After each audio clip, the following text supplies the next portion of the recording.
Bonjour à tous, j'espère que vous allez bien. J'espère que votre téléphone fonctionne bien, que votre informatique fonctionne bien depuis la panne de Windows. Et d'ailleurs, ce sera le thème de notre vidéo aujourd'hui. Alors, d'où je parle, je suis un ancien du secteur des télécoms, qui n'est pas exactement la même chose que le secteur des services informatiques, ce sont deux choses différentes, mais qui sont quand même très proches. Effectivement, j'avais une carrière avant de faire mon coming out. Alors, coming out patriote, évidemment. C'est le seul coming out d'ailleurs qui aujourd'hui pose problème. Les autres sont devenus licites. Pourquoi pas? Tant mieux à la limite, dans certains cas. Alors, je voudrais parler un peu aborder avec vous cette histoire de Windows et c'est un peu démonter le récit qui nous est proposé depuis deux-trois jours pour dire que, en gros, on nous propose le thème de la souveraineté numérique. Ce sont deux thèmes différents. La souveraineté numérique n'a rien à voir avec une panne d'un système informatique. Si nous utilisions un système français, disons Bull, Thales, je ne sais pas moi, EADS, Airbus, Atos ou je ne sais quoi, ou ameliepoulain.com, on aurait pu avoir la même panne. Parce que l'informatique, ça tombe en panne.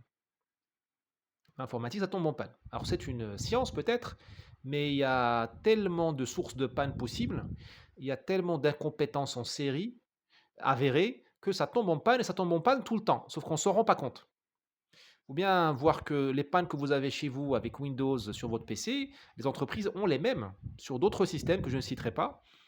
Alors ils ont des services informatiques qui courent après les pannes, qui font des redondants, c'est-à-dire des systèmes supportent l'autre, enfin prennent le relais de l'autre. Hein, je vais essayer de parler en français. D'ailleurs l'informatique parle anglais, c'est un drame.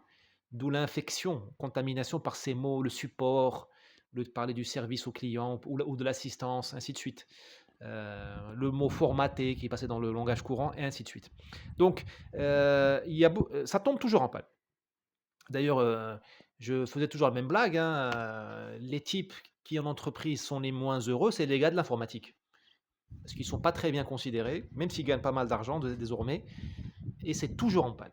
C'est toujours en panne et c'est pas prestigieux, c'est pas sexy parce que c'est, bon, ça dépend, hein, mais c'est quand même de la mécanique et de la basse mécanique. C'est sale, même si ce sont des zéros et des 1. C'est sale parce qu'au fait, il y a beaucoup de rustines, il y a beaucoup d'empilement de systèmes différents. Et ce qu'on appelle les systèmes hérités, en mauvais anglais, le legacy, qu'on utilise toujours. Et vous avez des systèmes ultra récents et les deux doivent communiquer. Prenez une entreprise, une franchise de vêtements, n'importe laquelle, vêtements prêts à porter. Le système de caisse en général est un système assez moderne, mais vous avez des systèmes de gestion des ressources humaines ou de systèmes de bonus ou des systèmes de je ne sais quoi de logistique qui datent de 1999 ou de 2005, disons, qui fonctionnent sur des systèmes différents, sur des PC différents. Et il faut bien qu'ils communiquent entre eux. Parce que le vendeur a vendu, il a un objectif mensuel ou hebdomadaire, il faut bien que ça aille au système de paye. Rappelez-vous du système de paye de l'armée française, du temps de Hollande, qui n'a jamais fonctionné. Pourtant, si ma mémoire est bonne, il était made in France. Donc le problème, c'est pas la souveraineté, le problème, c'est l'informatique et comment la rendre fiable.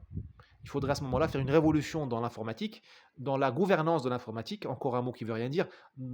Je veux dire une révolution dans la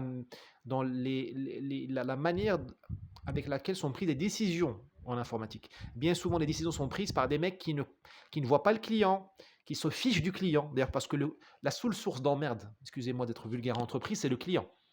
Les collaborateurs, on s'en fiche. Ils sont tous en dépression, ou ils sont cooptés, ou ils ferment leur gueule, ou ils ne pensent qu'à leur RTT ou à leur retraite. Je suis en forme aujourd'hui. Le client qui est emmerdant. Le client, dans la plupart des cas, on met entre le client final, soit celui qui paie la facture, et le directeur informatique, on met 12 couches de bureaucratie, 12 filtres, ce qui fait que les mecs, ils s'en fichent du client. Donc, il faudrait repenser tout ce système. On est à la limite de l'éthique, au fait. On n'est pas dans la technologie. Pas seulement, on est dans la limite de l'éthique. Et il faudrait aussi reparler aux actionnaires pour leur dire, mesdames et messieurs les actionnaires, il faut investir dans la rationalisation des systèmes informatiques dans une entreprise.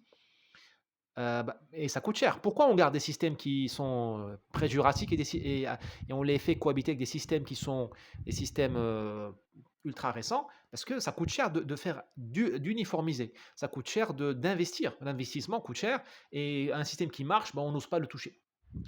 Et notre ami Aldo Steron, que je salue, a fait un texte il y a quelques temps en anglais, il y a un an ou deux, il disait au-delà de l'argent que ça coûte, les mecs sont incompétents. Alors je serai pas aussi incisif que lui, mais il y a beau mais mettez-vous à la place d'un directeur d'informatique. Pourquoi va-t-il unifor éliminer les sources de panne, si ça marche? Ou si les pannes sont contrôlées? Et ou si tout le monde se fiche des pannes, puisque ça tombe sur le client. Parce que pour faire la rationalisation, il faut fermer boutique pendant 2 jours.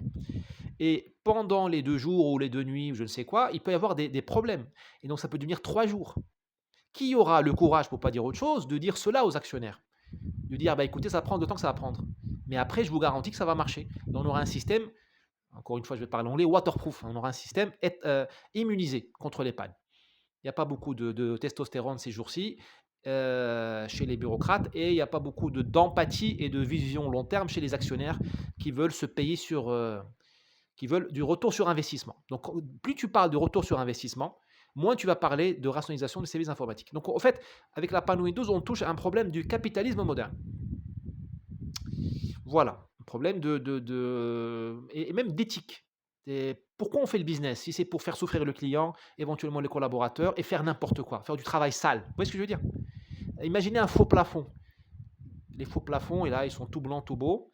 Mais derrière, il y a souvent des câbles posés n'importe comment, voire des rats et des cafards. Des cloportes, pour citer notre génie national des finances. Voilà, premier point. Deuxième point, euh, souveraineté nationale. Encore une fois, ça aurait pu être un système français, ça peut tomber en panne.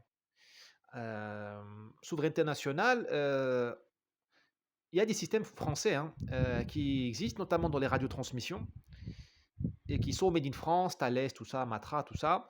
La police, le système Acropole, si ma mémoire est bonne, Antares pour les pompiers, là c'est made in France. Mais on a mis 10 ans à le déployer. Les talkie-walkie de la police, tout ça, c'est crypté, c'est informatisé, ils peuvent transmettre des images, des données, des SMS, tout ça. Parler sur le réseau téléphonique avec le talkie-walkie, tout ça. Mais ça coûte là très cher. Parce que c'est made in France, c'est pour des petites échelles. Pourquoi Windows domine le monde? Ou Google? Parce que c'est fait sur des grandes échelles. Parce que ce sont des entreprises privées. Enfin, mondiales. Les entreprises françaises, quand elles touchent un marché public, eh bien, elles ne pensent qu'à ce marché public, et donc elles font des choses pour ce marché public-là. Et donc elles font des choses sur mesure qui coûtent cher. C'est comme si vous faisiez, je ne sais pas moi, un costume sur mesure à 5000 pièces. Dans la police française, il y a, allez, 30 000 radios, 30 000 talkie-walkie radios, disons. Il y a 100 000 policiers, 30 000 radios, c'est un bon ratio. Bah, vous faites 30 000 radios, qui sont en fait des petits PC, ce sont des petits ordinateurs qui font radio aussi en même temps. Ça s'appelle SDR, Software Defined Radio, radio définie ou pilotée par logiciel. Vous en faites 30 000. L'américain qui fait la même chose, Motorola pour ne pas le citer, il va en faire 1 million. Parce qu'il va vendre à la police de l'Indonésie, de la Malaisie, juste aux polices américaines, il y en a pour 1 million de postes, donc il va avoir un prix moins cher. Donc vous avez le problème du prix, le problème donc du budget, et on est en déficit budgétaire. Monsieur le maire, normalement, est au courant. Donc, est-ce qu'un pays surendetté peut se payer des solutions souveraines? Et là, vous voyez la tiers-mondisation.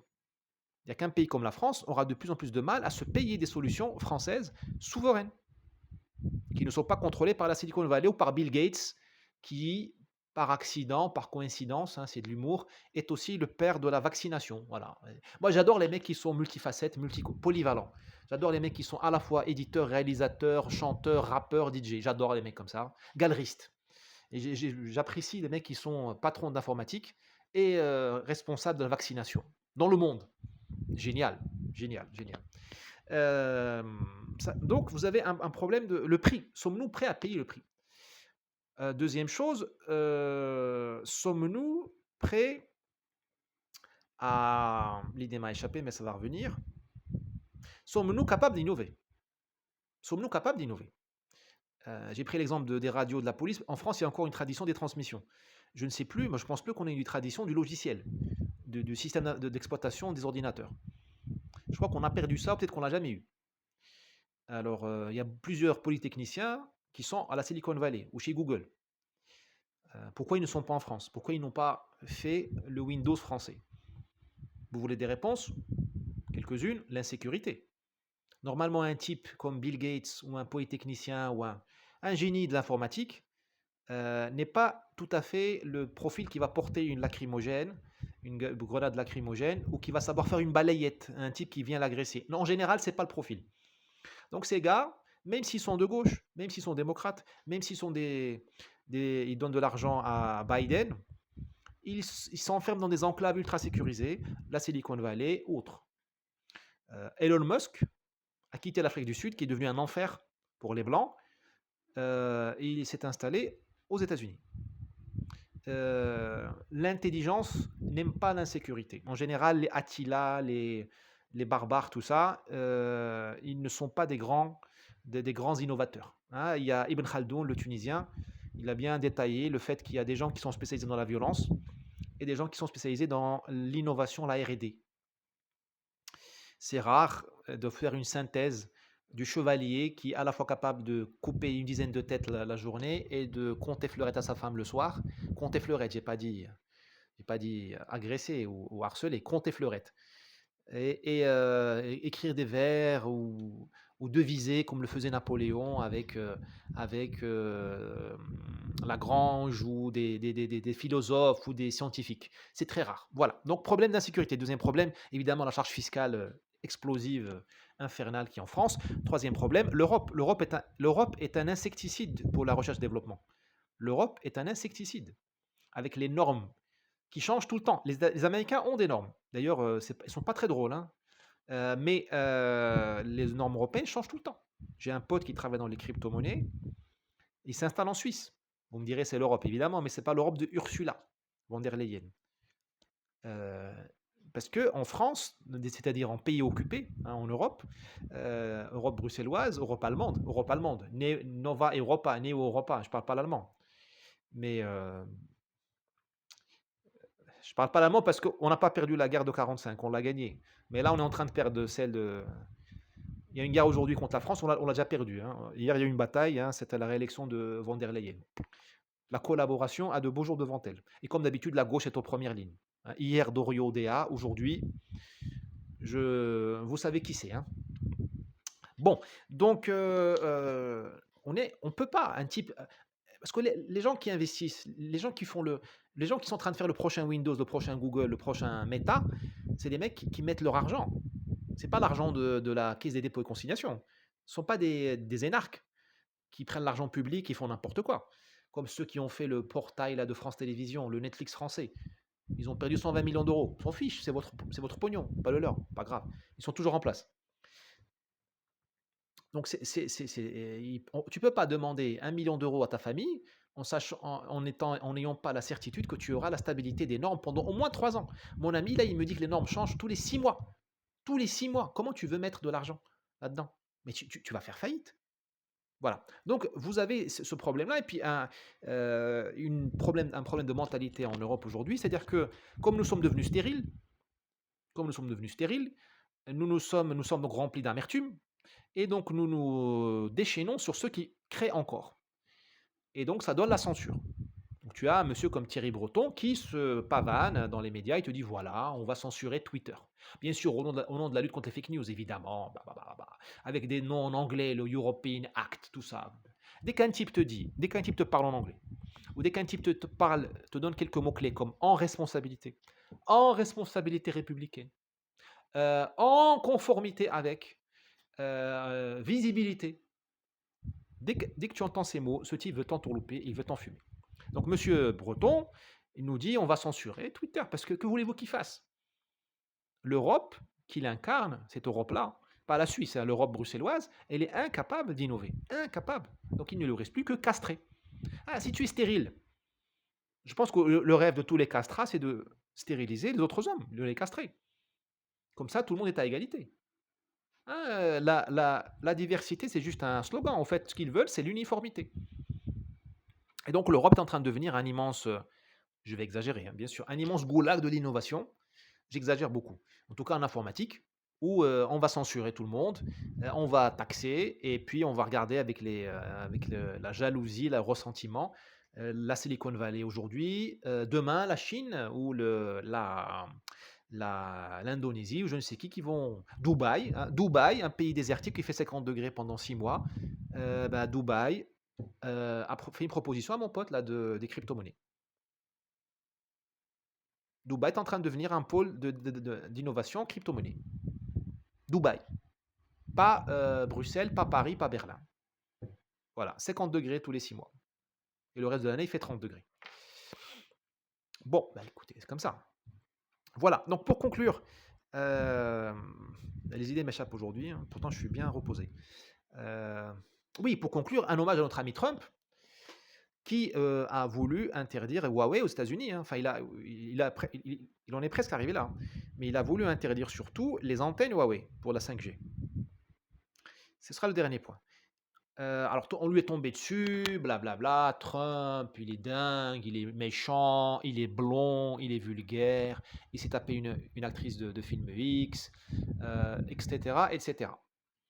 Vous poserez la limite de la jalousie ici, et voilà, du ressentiment et de la morale offusquée. Mais il avait raison, parce que le système d'exploitation de Huawei pour la 5G, il est en Chine. Donc, demain, ils peuvent couper le système. Et là, on arrive sur la notion du cloud, c'est-à-dire la notion de l'hébergement. Des choix ont été faits, qui ne sont pas des choix propices à la souveraineté. C'est-à-dire que les entreprises de télécom, enfin d'informatique, les Huawei, les trucs, là, les Windows et tout ça, elles ont fait le choix pour le monde entier, pour les gouvernements et pour toi, le cher client, du cloud, c'est-à-dire du nuage. C'est-à-dire que le système, au lieu qu'il soit hébergé sur ton PC, ou dans ton bureau, dans ce qu'on appelle un serveur, qui est un PC, au fait, un placard. Qu'est-ce qu'un serveur? C'est un placard où on stocke, une armoire où on stocke la solution, le service. Eh bien, on te dit, ben non, au fait, le climat, le CO2, blablabla, parce que le serveur, ça chauffe, il faut le refroidir et tout ça. On va tout mettre chez moi à la Silicon Valley. En réalité, c'est pas la Silicon Valley. Il y a des serveurs autour de Paris, à Marcoussis, dans les Yvelines, à Sao Paulo, il y en a beaucoup à Alphaville. Voilà, autour de Madrid, voilà. En fait, les serveurs ne sont pas à Silicon Valley, ils sont proches des villes parce qu'il faut qu'ils te répondent tout de suite. Idem pour Netflix, idem pour ces serveurs-là. Donc, mais ils sont pilotés par la Silicon Valley ou par l'entreprise qui gère le cloud. Évidemment, en Europe, nous sommes tellement géniaux, stériles, pour être précis, que nous n'avons pas réussi à faire un cloud européen. Un cloud français, je ne sais pas si on y est arrivé. On aurait dû. Mais ce choix-là du cloud, c'est un choix politique, ça devrait même pas être un choix technique. C'est pas à Windows, c'est pas à Huawei de décider pour moi. Bon, c'est fait, ça s'appelle le pouvoir de marché, ça s'appelle le pouvoir de bargain, le pouvoir de marché, hein, je parle comme en anglais aujourd'hui, comme un américain, comme un mauvais américain. Et Trump, quand il a commencé à froncer les sourcils, les libéraux, tout ça, ils disent ben non, tu es fou, tu casses la logique du marché, mais en fait, on aurait dû, au nom du libéralisme, empêcher la mise en place de ce cloud-là tel qu'il a été mis en place. Éventuellement, limiter le cloud à un pays. Limiter le cloud à un pays, comme ça, tu n'es pas entre... Parce que là, il suffit de tourner un bouton littéralement pour couper plusieurs services. Ce n'est pas que Windows, il y a plein de services, gestion de l'eau, gestion des trains, tous les services même on ne va pas aller trop loin, parce que quand on parle de souveraineté, on parle toujours du nucléaire, ou de police, ou d'armée, ou de juste la comptabilité. Si tu bloques Oracle, non, SAP, l'allemand, je n'ai rien contre les Allemands, mais beaucoup contre Ursula. Si SAP, qui est une boîte allemande, décide de couper le système, là, bah, tu n'as plus de comptabilité. Le pays est à l'arrêt, tu n'as pas besoin de Al-Qaïda pour bloquer un pays, hein. Tu coupes SAP. Ainsi de suite. Bon, je ne vais pas vous noyer sous les acronymes ou les exemples. Donc voilà, il y a plusieurs thèmes, au fait, qui sont reliés entre eux. Il y a la souveraineté numérique, il y a la capacité à innover, c'est-à-dire à rendre l'air respirable pour les gens intelligents et qui prennent des risques, tout simplement, c'est ça. Et vous avez le monde de l'informatique qui est ce qu'il est parce qu'il a grandi très vite. C'est comme un adolescent à qui on a donné des hormones de croissance et voilà, il a certains organes qui ont 12 ans d'âge et d'autres qui ont 40. Voilà, donc ça va se stabiliser. C'est comme l'aviation il y a une centaine d'années, hein. Ça va trop vite. Là, je pense qu'on va se stabiliser. Enfin, Je l'espère. Voilà ce que je voulais vous dire sur la panne de Windows. J'espère avoir été utile et si vous voulez m'aider, n'hésitez pas à partager cette vidéo, à vous abonner et bien sûr à acheter des livres. Croyez-moi, ils ne contiennent pas de virus, contrairement à certains produits de notre ami Bill Gates, le roi de la vaccination. Tout est cohérent, circulez, il n'y a rien à voir.